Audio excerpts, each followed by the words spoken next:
Hi friends, welcome to loser trader zone. இந்த வீடியோவில் என்ன பார்க்க போகிறோன்னா, இன்றைக்கி ஜனவரி 9 நம்மளோட ஆப்ஷன் செல்லிங்கோட 8th செஷன் இன்றைக்கி.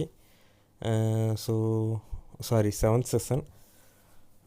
ஸோ இந்த பொசிஷன் அரௌண்ட் ஒரு 350 ப்ராஃபிட்டில் இருக்குது. இந்த மந்த் ஃபுல்லாக நான் எடுத்திருக்கிற ரேஞ்சில் இருந்ததுன்னா, மார்க்கெட்டு இந்த ரேஞ்சுக்குள்ளே இருந்ததுன்னா அரௌண்ட் ஒரு 2500 ப்ராஃபிட் வரும். ஆல்ரெடி நம்ம இன்ட்ராடேலையும் கொஞ்சம் அரௌண்ட் ஒரு 10,000 வரையும் ப்ராஃபிட் இந்த மந்த் எடுத்திருக்கோம்.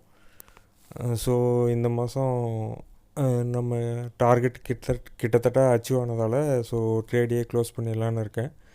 இந்த பொசிஷன் மட்டும் இந்த மாதம் முடிகிற வரையும் ஒரு அரௌண்ட் ஒரு 25-26 அந்த டேட் வரையுமே எடுத்து போயிட்டு க்ளோஸ் பண்ணிடலான்னு இருக்கேன். மந்த்லி எக்ஸ்பிரேக்கு முன்னாலேயே க்ளோஸ் பண்ணிடலான்னு இருக்கேன். அது வரையும் வெயிட் பண்ணால் இன்னொரு 200-300 எக்ஸ்ட்ராவாக தான் வரும்.